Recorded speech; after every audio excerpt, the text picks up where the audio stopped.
A Câmara termina hoje a votação do pacote de contenção de gastos. Os deputados fizeram várias alterações na proposta de emenda à Constituição e enfraqueceram as medidas do governo federal. Vamos a Brasília falar com a nossa repórter Thalita Laurino, que acompanha o dia de votações. Boa noite, Thalita. Falta só um dos 3 projetos para ser votado, é isso? Boa noite, Karen. Boa noite para você que nos acompanha. Os deputados estão prestes a votar a proposta que altera as regras para a concessão do benefício de prestação continuada, conhecido como BPC, que é pago a idosos e pessoas com deficiência de baixa renda. É uma espécie de malha fina no programa para evitar fraudes. E mais cedo, os deputados aprovaram o projeto que trata do abono salarial, mas desconsideraram a possibilidade de corte dos supersalários. Vamos ver na reportagem como foi essa votação. O governo amargou a primeira derrota no primeiro turno.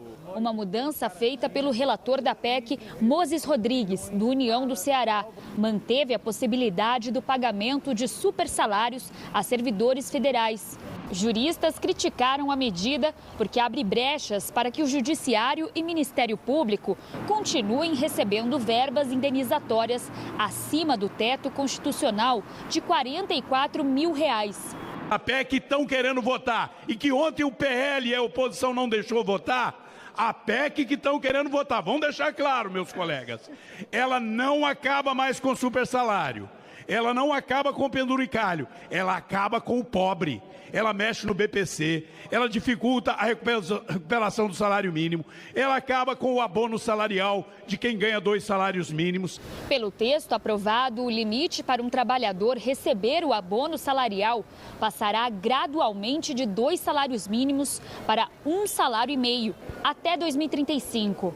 A proposta também reduz de 20% para 10% a complementação da União ao Fundeb para matrículas em tempo integral na educação básica. Em 2024, deputado Glauber, nós tivemos um investimento em novas matrículas, ou seja, nesse ano, de apenas 4 bi. Quando nós colocamos lá 10%, até 10% do fundo de complementação, e o fundo de complementação é 55 bi, nós estamos garantindo 40% a mais de recursos em referência a 2024 para 2025.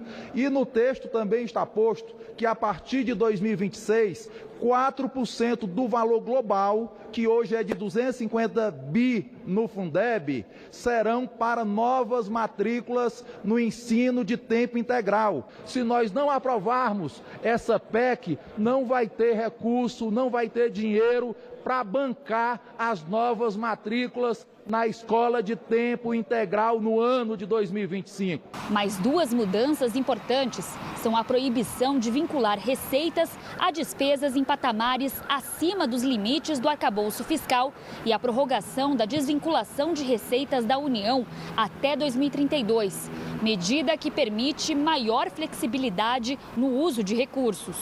A PEC foi aprovada por ampla maioria numa votação atípica, porque foi feita em 2 turnos no mesmo dia. O presidente da Casa, Arthur Lira, ainda liberou a votação remota, que foi alvo de críticas. Não tem cabimento votar uma proposta de emenda à Constituição remotamente. Proposta de emenda à Constituição, presidente, é uma coisa séria. Não dá para fazer nascer um filho a fórceps. Aliás, numa barriga de aluguel, que já devia ter sido parido em 2007, que é a PEC que essa PEC foi a pensada. Juntar a PEC atual a outra de 2007 foi uma manobra que permitiu a votação sem que a proposta passasse pela Comissão de Constituição e Justiça, como exige o rito da casa. O governo tinha pressa na aprovação porque a proposta ainda precisa ir ao Senado.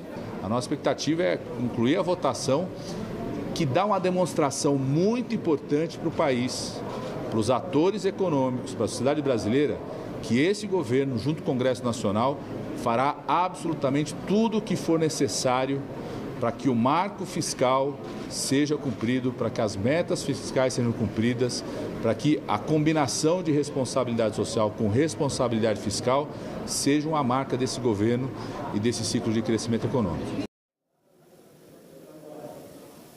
E o texto base do BPC foi aprovado aqui na Câmara dos Deputados. Do outro lado, no Senado, os parlamentares aprovaram um texto que passou aqui na Câmara dos Deputados nessa terça-feira, que é aquele que impõe travas para o crescimento de despesas com pessoal e créditos tributários em caso de déficit. Volto com vocês aí no estúdio. Karen? Muito obrigada pelas informações, Thalita. Boa noite para você.